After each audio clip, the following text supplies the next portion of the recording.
ఉండరా. ఎంతోమంది కళాకారులు వచ్చి ఈ చోట డ్రామాలు చేసిండొచ్చండి. మేము పెద్ద కళాకారులు కాదు. ఈరోజు మాకు కూడా ఈ అవకాశాన్ని కల్పించారు కాబట్టి మంచి పేరుతో వెళ్ళాలనే ఉద్దేశంతో మేము 6:45కి బిగిన్ చేసేసినాము.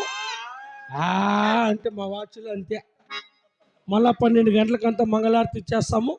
అంతవరకు మా యొక్క కథను చూసి జయప్రదం చేయాల్సిందిగా కోరుకుంటున్నాం.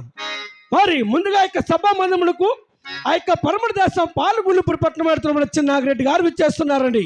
జై బోలా చిన్నాగిరెడ్డి గాయ్, చిన్నాగిరెడ్డి గాయ్, నాకే నాకంటే చెయ్యను బాయ్, నేను చచ్చిపోయినా. చిన్నాగిరెడ్డి గాయ్,